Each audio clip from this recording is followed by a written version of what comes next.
அப்பா என்று உம்மை அழைத்து விட்டால் ஆறுதல் தரும் தேவனே.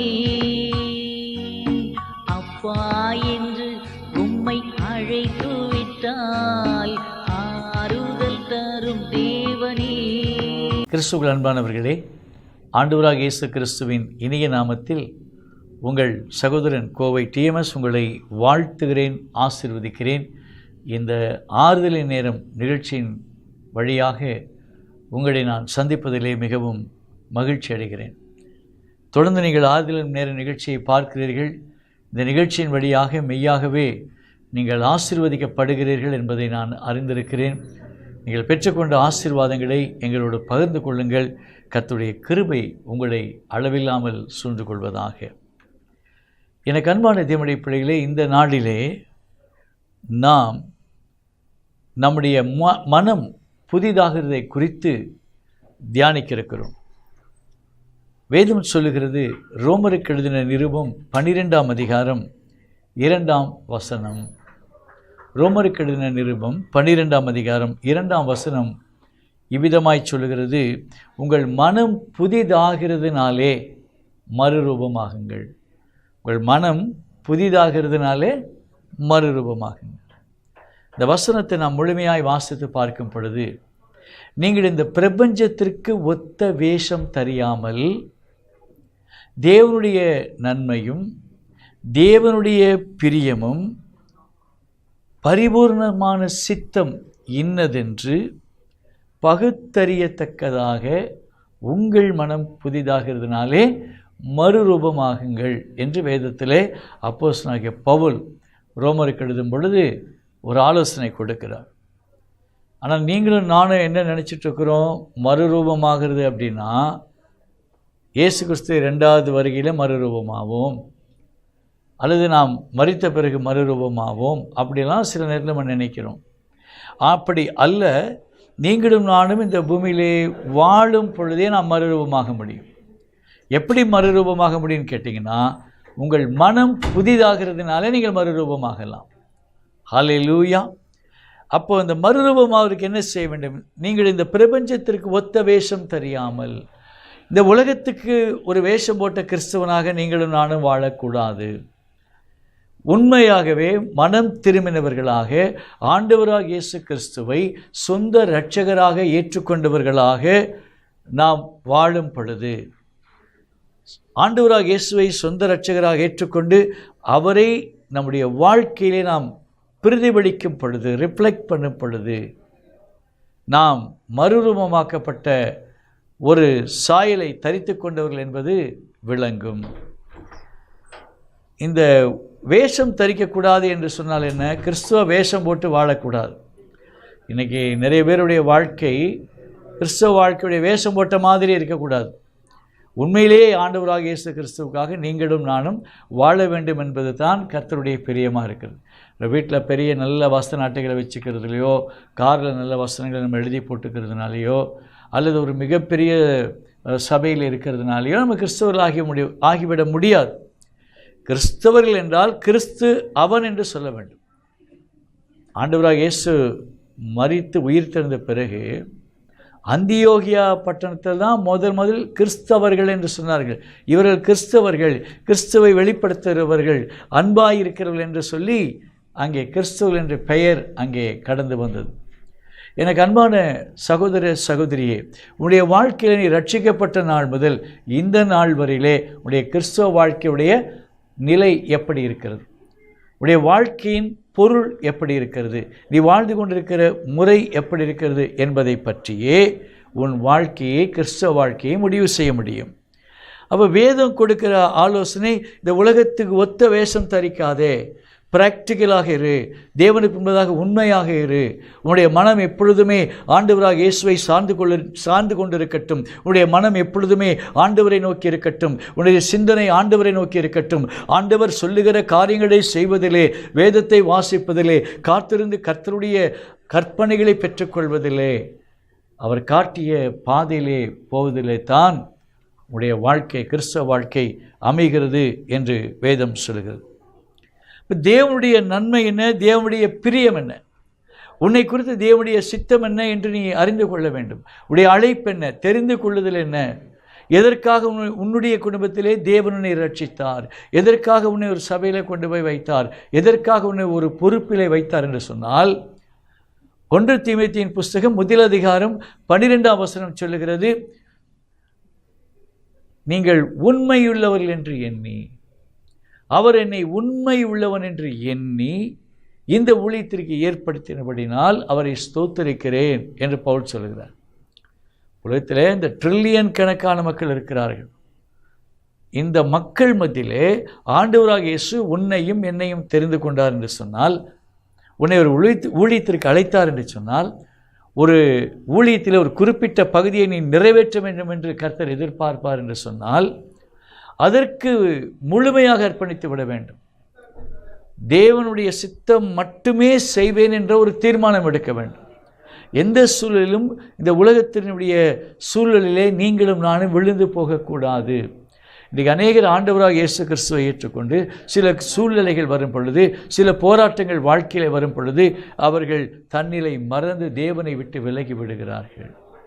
அப்போது கடவுளை விட்டு வெளியிலே போகிறார்கள். ஆகவே இங்கே பவுல் என்ன சொல்கிறார் என்றால், தேவனுடைய நன்மை என்ன, பிரியம் என்ன, அவருடைய பரிபூர்ணமான சித்தம் இன்னதென்று பகுத்தறியத்தக்கதாக உங்கள் மனம் புதிதாக வேண்டும். கர்த்தர் ஒரு தரிசனத்தை கொடுத்தா அந்த தரிசனத்துடைய அர்த்தம் என்ன, ஆழம் என்ன என்று நாம் ஜெபித்து தெரிந்து கொள்ள வேண்டும். ஏதோ நம்ம ஒரு ஆவிக்குரியவர்களாக எண்ணி, அல்லது மற்றவர்களுக்கு தான் அந்த அபிஷேகம் இருக்குது, மற்றவர்கள் தான் ஊழியம் செய்ய முடியும், நான் ஒன்றுத்துக்கும் பிரயோஜனமற்றவன் என்று நீங்கள் நினைத்து விடக்கூடாது. நான் உங்களுக்கு என்ன சொல்கிறேன் என்றால், நீங்கள் ஒரு சாதாரண மனிதனாக இருக்கலாம், சாதாரண ஒரு விசுவாசியாக இருக்கலாம். நீங்கள் ஜெபித்தாலும் கர்த்தர் அற்புதங்களை செய்வார். உங்கள் ஜெபங்களையும் தேவன் கேட்பார். உங்கள் உபவாசங்களுக்கு கர்த்தர் பதில் கொடுப்பார். ஊழியத்திற்கும் படிப்புக்கும் சம்பந்தமே கிடையாது. ஒருவேளை நீங்கள் கல்வி அறிவு இல்லாதவர்களாக இருக்கலாம், அதை பற்றியெல்லாம் உங்களுக்கு கவலை வேண்டாம். நீங்கள் கர்த்தருக்கு உங்களை முழுமையாக அர்ப்பணித்து விட்டீர்களா, அதுதான் முக்கியம். ஆண்டவராக இயேசுவுக்கு உங்களை முழுமையாக நீங்கள் ஒப்பு கொடுத்து விட்டீர்களா, இதை ரொம்ப முக்கியமே தவிர நீங்கள் என்ன டிகிரி படிச்சிருக்கீங்க, என்ன டாக்டரேட் வாங்கியிருக்கீங்க, இதெல்லாம் இங்கே நமக்கு தேவையில்லை. உங்களுடைய மனம் புதிதாக மாற வேண்டும். ஒருவன் கிறிஸ்துக்குள் இருந்தால் பழையவை ஒழிந்து போயின, எல்லாம் புதிதாயின. அப்போ எல்லாம் புதிதாயின என்றால் என்ன அர்த்தம்?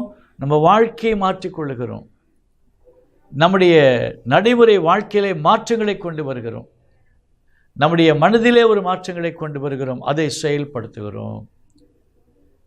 இப்போ என்ன எடுத்துக்கிட்டீங்கன்னு சொன்னால், கடந்த கால வாழ்க்கையில் என்னுடைய வாழ்க்கை முறை வேறு மாதிரி இருந்தது, பழைய மார்க்கத்தை நோக்கி போய் கொண்டிருந்தது, பழைய காரியங்களிலே உலகத்திலே இருந்தது. ஆனால் ஆண்டவராக இயேசுவை ஏற்றுக்கொண்ட பிறகு என்னுடைய நண்பர்கள் கேட்டார்கள், உறவினர்கள் கேட்டார்கள், எப்படி இருந்த நீ ஏன் எப்படி ஆயிட்ட, ஏன் எப்படி சேஞ்ச் ஆன, உன்னை மாற்றியது என்ன? நான் சொல்லுகிற ஒரே பதில், ஆண்டவராக இயேசு கிறிஸ்து எனக்குள்ளே வந்தார், என் வாழ்க்கை மாறிற்று. இன்னைக்கு 37 ஆண்டுகளை நான் கடந்து வருகிறேன் என்று சொன்னால், ஆண்டவராக இயேசு கிறிஸ்துவை தான் நான் மகிமைப்படுத்துகிறேன். ஆண்டவராக இயேசுவை என்னுடைய அன்பைத்தான் மக்களுக்கு சொல்லுகிறேன். ஆண்டவராக இயேசு கிறிஸ்து மக்களுக்கு போய், அவருடைய அன்பு மக்களுக்கு போய் சேர வேண்டும், ஆண்டவராக இயேசு கிறிஸ்துடைய செய்தி உங்களுக்கு வந்து சேர வேண்டும் என்பதற்காக இரவும் பகலும் ஓடிக்கொண்டிருக்கிறேன். என்னுடைய பொருளாதார கர்த்தர் கொடுக்கிற பொருளாதாரத்தை நான் கர்த்தருக்கென்று முதலீடு செய்கிறேன். ஆண்டவர் எங்கே போக சொல்லுகிறாரோ அங்கே போகிறேன். ஆண்டவர் என்ன சொல்லுகிறாரோ அதை நான் செய்கிறேன். உள்நாட்டுக்கு போன்றால் உள்நாட்டிலே போகிறேன், வெளிநாட்டுக்கு போனால் வெளிநாட்டுக்கு போகிறேன். ஒரு மலை தேசத்துக்கு போன்றால், ஒரு கிராமத்துக்கு என்றால் எதையும் எதிர்பார்க்காதபடி நாம் அங்கே கடந்து செல்லுகிறோம். அதைத்தான் தேவன் பெறுகிறேன். நான் பகுத்தறிகிறேன், இது கர்த்தருடைய வார்த்தையா, இது கர்த்தர் நமக்கு சொன்னாரா, இது எப்படி, இதன் மூலமாக இப்படி விசுவாசி ஆசீர்வதிக்கப்பட முடியுமா? பகுத்தறிகிறேன், வேதத்தை பகுத்தறிகிறேன். பகுத்தறிந்து சமநிலை கிறிஸ்துவ போதனையை மக்களுக்கு கொடுக்கிறேன். எவ்வளவு எளிமையாக ஆண்டவரை பற்றி சொல்லணுமோ அதை சொல்வதற்காக என்னை நான் ஆயத்தப்படுத்திக் கொள்ளுகிறேன், என்னை பக்குவப்படுத்திக் கொள்ளுகிறேன். எனக்கு அன்பான சகோதர சகோதரிகளே, நம்முடைய மனம் புதிதானால் மட்டுமே இது சாத்தியம். என்னுடைய மனம் பாதி உலகத்திலும் பாதி கடவுளுக்குள்ளும் இருந்து பிரயோஜனம் இல்லை. ஒரு வாழ்க்கையின் முற்றிலுமாய் அர்ப்பணிக்கிறேன். வாழ்க்கை முறையை நான் மாற்றிக்கொண்டு விட்டேன். இரவும் பகலும் தேவனுக்காக செயல்பட வேண்டுமானால் நான் காத்திருப்பது அவசியமாயிருக்கிறது. நீங்கள் எல்லாம் உறங்கும் பொழுது அதிகாலையில் எழுந்து நான் கர்த்தருடைய சமூகத்தில் காத்திருக்கிறேன். பிரதர், இந்த காரியத்தை செய்யலாமா? எனக்கு குழந்தை பிறக்குமா? நான் இதில் என்ன முடிவெடுக்க வேண்டும் என்று உங்களைப் போல ஆயிரக்கணக்கான மக்கள் கடிதங்களை எழுதும் பொழுது நீங்கள் உறங்கி கொண்டிருப்பீர்கள். ஆனால் நானும் கண் விழித்து தேவ சமூகத்தில், அப்பா அப்படி லெட்டர் எழுதியிருக்கேன் இந்த பிள்ளை, இதுக்கு நான் என்ன பதில் எழுத வேண்டும்? இப்படி கேட்டிருக்கிறார்களே, இவர்கள் என்ன சொல்ல வேண்டும்? இவர்களுக்கு ஏன் குழந்தை பாக்கியம் இல்லை? நான் எப்படி ஜெபிக்க வேண்டும்? இவர்களுக்கு நான் என்ன பதில் சொல்ல வேண்டும் என்று என்னுடைய நேரத்தை அர்ப்பணிக்கிறேன். சில நேரங்களிலே நான் ஒரு நாளைக்கு 2 அல்லது 3 மணி நேரம் தூங்குவது கூட கடினமாக இருக்கிறது. ஏனென்றால் முதலாவது தேவனுக்கும் எனக்கும் உள்ள உறவு நிலையை நான் சரிப்படுத்திக் கொள்ள வேண்டும். என்னுடைய ஜெப நேரம் குறையாமல் பார்த்து கொள்ள வேண்டும். என்னுடைய வேத வாசிப்பு நேரம் குறையாமல் பார்த்து கொள்ள வேண்டும். அதற்கு பிறகுதான் மற்ற எல்லாம். முதலாவது என் வாழ்க்கையில் முதலிடம் ஆண்டவராக இயேசுவிற்கு, அவருடைய வேதத்திற்கு, அவருடைய அழைப்புக்கு, அவர் சொல்வதை செய்வதற்கு. அதற்கு பிறகுதான் மற்ற காரியங்களுக்கு நான் இடம் கொடுக்கிறேன். அப்போ என்னுடைய மனம் புதிதாகிறது. தேவனை ஏற்றுக்கொண்ட நீங்கள் உங்கள் வாழ்க்கையிலே யாருக்கு முதலிடம் கொடுக்கிறீர்கள்? சூழலை கருதி நீங்கள் முடிவுகளை எடுத்து விடுகிறீர்களா? சுயத்திலே எடுத்து விடுகிறீர்களா? அப்படி என்றால் உங்கள் மனம் புதிதாகவில்லை என்று அர்த்தம். சின்ன சின்ன காரியங்களுக்கு ஆண்டவராக இயேசுவை விசுவாசிக்கிறோம். அதே வேளையில் ஒரு பெரிய காரியம் வரும் பொழுது, ஒரு பெரிய பிரச்சனை வரும் பொழுது, அது எனக்கு சவாலாக தோன்றும் பொழுது நான் என்ன முடிவை எடுக்கிறேன் என்பதை பொறுத்தே என்னுடைய விசுவாசம் அமைகிறது. புரியுதா? மற்றவனுக்கு உபதேசம் பண்ணுறது சுலபம். நீங்கள் அப்படி இருங்க சிஸ்டர், இப்படி இருங்க பிரதர்னு சொல்கிறது ரொம்ப லேசான காரியம். ஆனால் அப்படிப்பட்ட பிரச்சனை என்னுடைய வாழ்க்கையில் வரும் பொழுது நான் அதை எப்படி எடுத்துக்கொள்கிறேன், எப்படி நான் அதை மேற்கொள்கிறேன், எப்படி தேவ சமூகத்தில் அதை நான் சரி செய்கிறேன் என்பதை பொறுத்துத்தான் என்னுடைய விசுவாசத்தின் அளவு இருக்கிறது. ஆக என்னுடைய மனம் புதிதாகாவிட்டால் நான் அப்படி செய்ய முடியாது. என்னுடைய மனம் புதிதாகாவிட்டால் என்னை எதிர்க்கிறவர்களை என்னால் நேசிக்காமல் இருக்க முடியாது. ஆகவே எனக்கு அன்பான தேவனுடைய பிள்ளைகளே, இங்கே இந்த ரோமர் 12 முதல் வசனத்தை வாசித்து பார்க்கும் பொழுது, இதுவே நீங்கள் செய்யத்தக்க புத்தி உள்ள ஆராதனை என்று அப்போஸ்தலனாகிய பவுல் சொல்லுகிறார். எது புத்தி உள்ள ஆராதனை? என்னுடைய மனம் புதிதாக வேண்டும். என்னுடைய சரீரத்திலே ஒரு பரிசுத்தம் எனக்கு வேண்டும். தேவனுக்கு பிரியமான ஜீவ பலியாக முதலாவது நான் என்னை ஒப்புக் கொடுக்க வேண்டும். என்னுடைய சுயத்தை வைத்துக்கொண்டு ஊழியம் செய்ய முடியாது. என்னுடைய சுயத்தை வைத்துக்கொண்டு ஜெபிக்க முடியாது. என்னுடைய சுய பலத்திலே என்னால் மற்றவர்களுக்காக பரிந்து பேச முடியாது. தேவ சமூகத்தில் நிற்கவும் முடியாது. ஆக எப்பொழுது நான் என்னை ஜீவ பலியாய் ஒப்புக் கொடுக்கிறேனோ, எப்பொழுது நீங்கள் உங்களை தேவனுக்கு ஜீவ பலியாய் ஒப்புக் கொடுக்கிறீர்களோ, நீங்கள் ஒரு சரியான ஒரு புத்தியுள்ள ஆராதனைக்கு நேராய் நீங்களும் நானும் வந்து விடுகிறோம். அப்பொழுது தான் நாம் இந்த மனம் புதிதாக கூடிய ஒரு அனுபவத்துக்குள்ளே வருகிறோம். அப்பொழுதுதான் நான் ஏன் ரட்சிக்கப்பட்டேன், எதற்காக சிலுவையிலே ஆண்டவராக இயேசு கிறிஸ்துவை ஒப்பு கொடுத்தார் என்கிற ஒரு சரியான விளக்கத்தை நான் பெற்றுக்கொள்கிறேன். எதற்காக ஆண்டவராக இயேசு கிறிஸ்து சிலுவையிலே தன்னை ஒப்பு கொடுத்தார்? தீத்துவுடைய புஸ்தகம் 2ஆம் அதிகாரம் 14ஆம் வசனத்தை நீங்கள் வாசித்து பாருங்கள். தீத்துவின் புஸ்தகம் 2ஆம் அதிகாரம் 14வது வசனம். எதற்காக இயேசு சிலுவையிலே தம்மை ஒப்பு கொடுத்தார்? ஏன் அவர் ஒப்பு கொடுக்க வேண்டும்? இங்கே 5 குறிப்புகளை நாம் தீத்துவின் புஸ்தகம் 2ஆம் அதிகாரம் 14ஆம் வசனத்திலே பார்க்கிறோம். இந்த 5 குறிப்புகள், இந்த 5 விஷயங்கள் நம்முடைய ஆன்மாவிலே வரும் பொழுது, நம்முடைய மனதிலே வரும் பொழுது நம்முடைய மனம் புதிதாகிறது, ஆவிக்குரிய வாழ்க்கை மலர்கிறது. ஆவிக்குரிய வாழ்க்கை என்றால் என்ன என்பது புரிகிறது. உங்களுக்காக அந்த வசனத்தை நான் வாசிக்கட்டும். தீத்துவின் புஸ்தகம் 2ஆம் அதிகாரம் 14வது வசனம். அவர் நம்மை சகல அக்கிரமங்களினின்று மீட்டு கொண்டு தமக்கு சொந்த ஜனங்களாகவும் நற்கிரிகளை செய்ய பக்தி வைராகியம் உள்ளவர்களாகவும்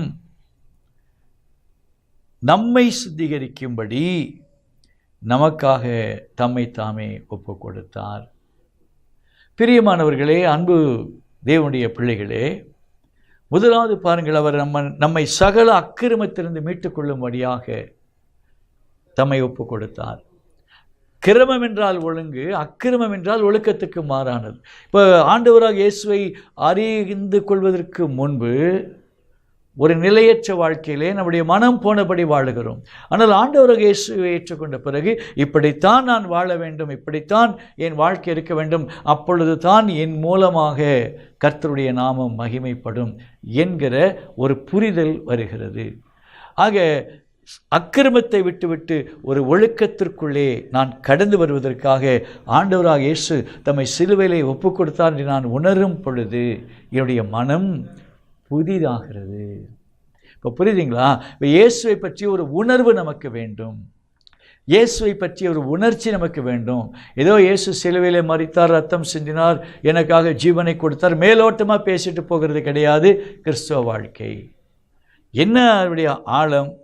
முதலாவது என் இயேசு சகல அக்கிரமத்திலிருந்து என்னை மீட்டு கொண்டார்.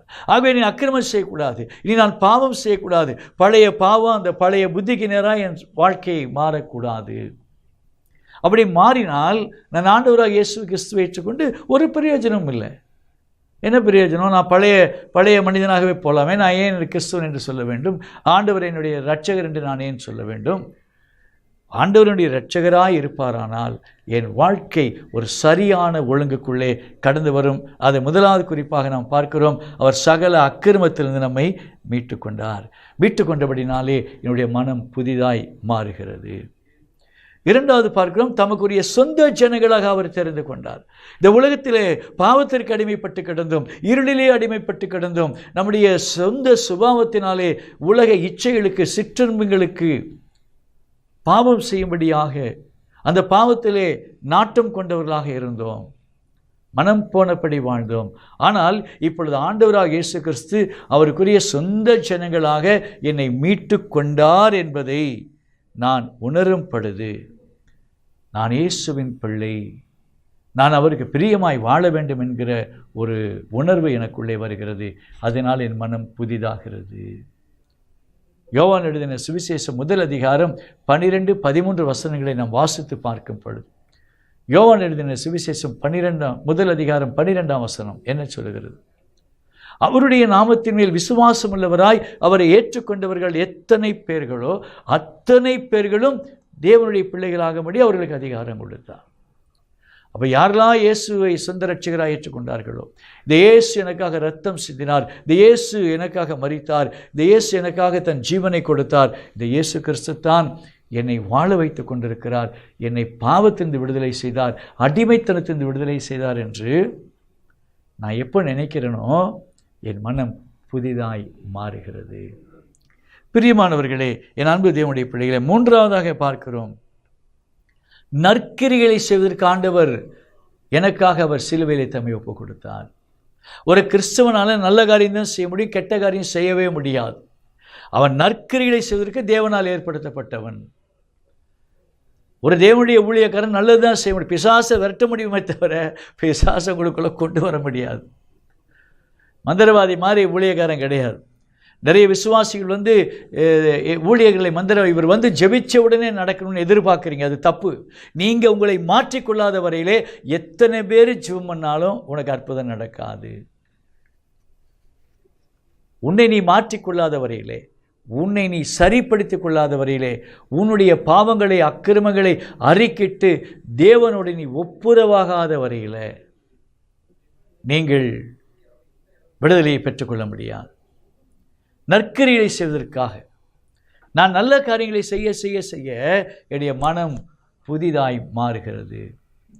ஆனால் விசுவாசி என்ன நினைக்கிறாங்க? ஒரு சாதாரண தேவனுடைய பிள்ளை, நான் ஆலயத்துக்கு போகிறேன், நான் ஜெபம் பண்ணுறேன், கர்த்தருக்குரிய காரியங்களை செய்கிறேன், எனக்கெல்லாம் அந்த பிசாசு வராது, எனக்கெல்லாம் அந்த பலவீனம் வராது, நான் இயேசுவின் பிள்ளை, இயேசுவின் ரத்தத்தில் மூடப்பட்டிருக்கிறேன். அதெல்லாம் நீங்கள் சொல்லலாம், உண்மைத்தான், அது நல்லது தான், நானும் அதை ஏற்றுக்கொள்ளுகிறேன்.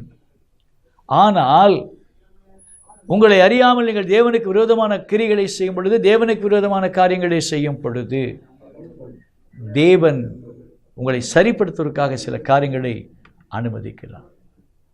சந்தோஷம் பொங்குதே அப்படி பாட்டு பாடும்போது, சத்துரு சோதித்திட தேவ உத்தரவுடன் வருவான்னு சொல்றார். அப்போ ஆண்டவருடைய பர்மிஷன் இல்லாமல் வாழ்க்கையில் எதுவும் நடக்காது. அவங்க வாழ்க்கையில் பிரச்சனை வருதா, போராட்டம் வருதா, நீங்கள் மனம் புதிதாகி விட்டுதான்னு பாருங்கள். கர்த்தருக்குள்ள நல்ல காரியங்களை செய்கிற பிள்ளைகளாக இருக்கிறீங்களான்னு பாருங்கள். தயவு செய்து தேவனுடைய பிள்ளைகள் யாருக்கும் தீமை செய்யக்கூடாது. ஒரு குடும்பத்தை பிரிக்கக்கூடாது, ஒரு ஊழியத்தை கெடுக்கக்கூடாது, ஒரு பிள்ளைகளுக்கு தவறான பாதைகளிலே நாம் கொண்டு போகக்கூடாது, பிறரை சபிக்கக்கூடாது, பிறரை அவதூறு செய்யக்கூடாது. நாம் சாந்த குணமுள்ளவர்களாய் மற்றவர்களுக்கு சாட்சி உள்ளவர்களாய் இருக்கணுமே தவிர, என்ன இவங்க கிறிஸ்தவங்க, இவங்க இந்த மாதிரி பண்ணுறாங்களே அப்படின்னு மற்றவங்க சொல்கிற மாதிரி நடந்து கொள்ளக்கூடாது. அடுத்து நாம் பார்க்கிறோம், நற்கிரிகளை செய்வது மட்டுமல்ல, நம்ம மனம் புதிதாவதற்கு ஒரு காரணம், நாம் தேவனுக்குள்ளே வைராக்கியம் உள்ளவர்களாய் காணப்பட வேண்டும், பக்தி வைராக்கியம் உள்ளவர்களாய் காணப்பட வேண்டும். பக்தி என்றால் என்ன? அன்பு. இந்த அன்பிலே ஒரு வைராக்கியம். ஆண்டவராக இயேசு தான் எனக்காக தன் ஜீவனை கொடுத்தார், ஆண்டவராக இயேசுவுக்குத்தான் என் வாழ்க்கை, ஆண்டவராக இயேசுவுக்குத்தான் என்னை அர்ப்பணித்திருக்கிறேன், ஆண்டவராக இயேசு சொல்வதைத்தான் நான் செய்வேன் என்கிற ஒரு பக்தி வைராக்கியம் நமக்கு கடந்து வர வேண்டும். அப்படி என்னுடைய மனம் புதிதாய் மாறுகிறது. ஏதோ ஜஸ்ட் நான் ரட்சிக்கப்பட்டேன், ஏதோ கோயிலுக்கு போகிறேன், அப்படி பண்ணுறேன் இப்படி பண்ணுறேன்னு சொல்லிட்டு போகிறது கிறிஸ்தவ வாழ்க்கை அல்ல பிரியமானவர்களே. பக்தி வைராக்கியம் இருக்கும் பொழுது என்னுடைய மனம் புதிதாய் மாறுகிறது. அடுத்து பக்தி நம்மை சுத்திகரிக்கும்படியாக நீங்களும் நானும் சுத்திகரித்துக் கொள்ள வேண்டும். ஒவ்வொரு நாளும் இரவிலே நாம் படுக்க செல்லும் முன்பு, இந்த நாளிலே நான் என்ன செய்தேன், அது தேவனுக்கு பிரியமானது எவ்வளவு, தேவனுக்கு பிரியமில்லாத காரியங்கள் எவை என்று சொல்லி நாம் நம்மை சுய பரிசோதனை செய்து கொள்ள வேண்டும். அப்பொழுது என்னுடைய மனம் புதிதாகிறது. இப்படியெல்லாம் நம்ம செய்யும் பொழுது இந்த காரியங்களை ஒன்று பாருங்கள், நீங்கள் ஆண்டவர் என்னை அக்கிரமத்தை மீட்டு கொண்டார், பழைய அந்த அக்கிரமத்துக்குள்ளே நான் போகக்கூடாது. ஆண்டவர் என்னை சொந்த ஜனங்களாய் தெரிந்து கொண்டார், நான் வேறு யாருக்கு அடிமைப்படக்கூடாது. நல்ல காரியங்களை செய்வதற்கு தேவனை தெரிந்து கொண்டார், நன்மை இல்லாத காரியத்தை செய்கிற நான் இருக்கக்கூடாது. பக்தி வைராக்கியம் உள்ளவனாய், கடவுளுக்கு விசுவாசத்தில் உறுதி உள்ள பிள்ளையாய் இருக்க வேண்டும். என்னை அவர் சுத்திகரிக்கும்படி அழைத்திருக்கிறார், சுத்திகரித்தார். இனி மறுபடியும் பாவ வாழ்க்கையிலே உளையான சேற்றில் போய் விழுந்து விடக்கூடாது. இந்த 5 காரியங்களை இங்கே தீத்துவின் புஸ்தகத்தில் நாம் வாசிக்கிறோம். இதற்காகத்தான் இயேசு தன்னை நமக்காக தம்மை ஒப்பு கொடுத்தார் என்று வேதம் சொல்கிறது. ஆக ஆண்டவராக இயேசு உனக்காக எனக்காக சிலுவையிலே ஜீவபலியாக மாறி இரத்தம் சிந்தி அவருடைய பிள்ளைகள் என்று அவருடைய இரத்த கிரயத்தினால் மீட்கப்பட்ட பிறகு இன்னும் நம்முடைய மனம் புதிதாகாமல் இந்த பழைய புத்தியிலேயே பழைய சுபாவத்திலேயே அப்படியே போய்கொண்டிருந்தால் அதில் ஒரு பிரயோஜனம் இல்லை. இந்த வேளையிலே தேவன் உங்களை அழைக்கிறார், என் அன்பு மகனே மகளே, உங்கள் மனம் புதிதாகிறதுனாலே நீ மறுரூபமாகும்படி நான் விரும்புகிறேன்.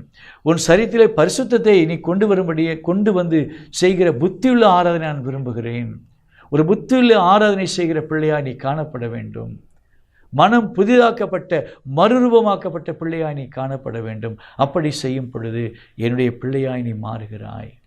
என்னுடைய சகல வல்லமைகளும் அதிகாரங்களையும் நான் உனக்கு கொடுக்க முடியும். அப்பொழுது தான் நீ அதை பயன்படுத்த முடியும்.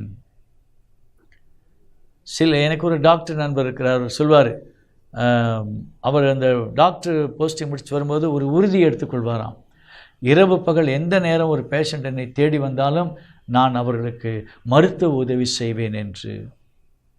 அதுக்கு தான் டாக்டர், நீ 12 மணிக்கு என்னை வந்து டிஸ்டர்ப் பண்ணாத, 12 மணிக்கு நான் ட்ரீட்மெண்ட் கொடுக்க முடியாதுன்னு சொன்னால் அந்த ப்ரொபோஷனுக்கு வந்து என்ன பிரயோஜனம்? நீங்கள் ஒரு ஊழியக்காரன் ஒரு ஊழியத்தை செய்கிறீங்கன்னு சொன்னால் ராத்திரி 12 மணிக்கு ஒரு ஜெப உதவி கேட்டு ஒரு ஃபோன் வருதுன்னு சொன்னால் நாம் ஜெபிக்க வேண்டும். அதற்குத்தான் கர்த்தர் நம்மை அப்படியாக ஏற்படுத்தியிருக்கிறார். மக்கள் இரவு பகலாக ஆறுதலை தேடி நம்மை தொலைபேசியில் தேடுகிறார்கள். இரவும் பகலும் யார் வேண்டுமானாலும் என்னோடு பேசலாம். 37 ஆண்டுகளாக நான் அதை கடைபிடித்து வருகிறேன். மக்கள் ஒரு ஆறுதலுக்கு தான் நம்ம தேடுறாங்க. அவங்கள பார்க்க முடியாது, பேச முடியாது, டைம் இல்லைன்னு நம்ம சொல்ல முடியாது. சில நேரங்கள் நம்ம வேலை இருக்கும், சில நேரம் நமக்கு சூழ்நிலைகள், ஊழியத்தில் நாம் பிஸியாக இருப்போம், மிகுந்த பிரயாணங்களில் இருப்போம்.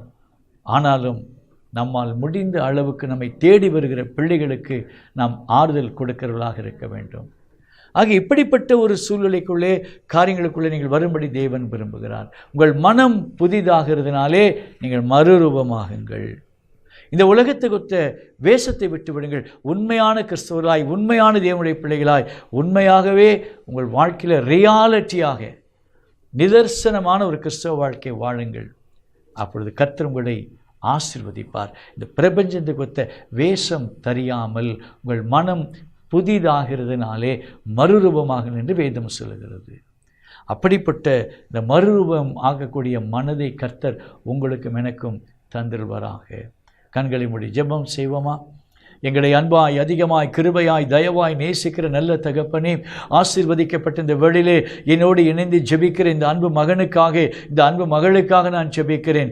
ஆண்டவரே, இந்த உலகத்துக்கு ஒத்த வேஷங்கள் எங்களுக்கு வேண்டாம். உலகத்துக்கு ஒத்த ஆண்டவரே மற்ற மறைமுகமான காரியங்களுக்கு தேவையில்லை. ஆண்டவரே, நிதர்சனமாக உண்மையாகவே உடைய பிள்ளைகளாய் நாங்கள் வாழும்படியாய் ஒவ்வொரு பிள்ளைகளுடைய மனதை இப்பொழுது மறுரூபமாக்குவீராக. மறுரூபமாக்கும் சுவாமி, மறுரூபமாக்கப்பட்ட பிள்ளைகளாய், மனம் புதிதாக்கப்பட்ட பிள்ளைகளாய் தொழுது கொள்ளும்படியாய், ஆராதனை செய்யும்படியாய், ஊழியம் செய்யும்படியாய் கர்த்தர் இரக்கம் பாராட்டும்படி நாங்கள் ஜெபிக்கிறோம். இந்த வார்த்தை கேட்கிற ஒவ்வொரு பிள்ளைகளுடைய சரீரத்திலே நீர் விரும்புகிற பரிசுத்தம் இறங்கட்டும். பரிசுத்த ஆவியானவர் தாமே இறங்கி எல்லா பாவ வாழ்க்கை இப்பொழுது மாற்றி போடுவீராக ராஜா, மாற்றி போடுவீராக. ஒரு புத்தி உள்ள ஆராதனை செய்யும்படியாக. தீத்துவின் புஸ்தகம் 2ஆம் அதிகாரம் 14ஆம் வசனத்தில் நாங்கள் தியானித்த அந்த 5 குறிப்புகள், இயேசு இந்த 5 குறிப்புகளுக்காக என்னை சிலுவையிலே தம்மை தாமே ஒப்பு கொடுத்தார் என்று நாங்கள் தியானித்தோமே. அப்படிப்பட்ட அந்த 5 வகையான ஆசீர்வாதங்களை உடைய பிள்ளைகள் பெற்றுக்கொள்ளும்படியாக உதவி செய்யும். வார்த்தைகளை கேட்ட ஒவ்வொரு பிள்ளைகளுக்குள்ளாக உடைய அற்புதத்தின் வல்லமை விளங்கட்டும் சுவாமி. இயேசு கிறிஸ்துவின் நாமத்தில் இப்பொழுது வாழ்க்கையில் ஒரு அற்புதம் நடக்கட்டும். தடைகள் உடைக்கப்படட்டும், கட்டுகள் அறுக்கப்படட்டும், பிசாசின் வல்லமைகள் இவர்களை விட்டு ஓடட்டும். ஆண்டவரே, ஒரு தெய்வீக சுகமளிக்கிற வல்லமையிலே உடைய பிள்ளைகளை நிரப்பி கல்லான இருதயத்தை எடுத்து போட்டு சதியான இருதயத்தை தந்து உடைய பிள்ளைகளை கர்த்தர் ஆசீர்வதிக்க நாங்கள் ஜெபிக்கிறோம். தடைப்பட்ட சகல ஆசீர்வாதங்கள் இயேசுவின் நாமத்தில் கிடைப்பதாக. காணாமல் போன பொருள்கள் இயேசுவின் நாமத்தில் திரும்ப கிடைப்பதாக. அல்லேலூயா, மை துதிக்கிற ஆண்டவரே, ஒரு வல்லமை உடைய பிள்ளைகளை ஆளுகை செய்யட்டும். வார்த்தையில் கேட்ட எல்லார் மீதும் உடைய பரிசுத்தாவுடைய அக்கினி அபிஷேகம் இறங்கி பிள்ளைகளை மறுரூபமாக்கும்படி நான் ஜெபிக்கிறேன். மனதை புதிதாக்கும்படி நான் ஜெபிக்கிறேன். ஜெபத்தை நீர் ஏற்றுக்கொண்டதற்காக உம்மை ஸ்தோத்திரிக்கிறேன். துதி கனம் மகிமை எல்லாம் உமக்கு எடுக்கிறேன். இரட்சகரும் மீட்பருமாக இருக்கிற உயிர்த்தெழுந்த நசரேயனாகிய இயேசு கிறிஸ்துவின் நாமத்தில் ஜெபிக்கிறேன். ஜெபம் கேளுமெங்கள் ஜீவனுள்ள நல்ல பிதாவே. ஆமேன், ஆமேன், ஆமேன். God bless you. கர்த்தர் உங்களை ஆசீர்வதிப்பாராக. ஆமென். அப்பா என்று உம்மை அழைத்து விட்டால் ஆறுதல் தரும் தேவனே. அப்பா என்று உம்மை அழைத்து விட்டால் ஆறுதல் தரும் தேவனே. என் கண்ணீரை கண்டு கரம் நீட்டி துடைத்து மார்பில் அணைப்பவரே. என் கண்ணீரை கண்டு கரம் நீட்டி துடைத்து மார்பில் அணைப்பவரே.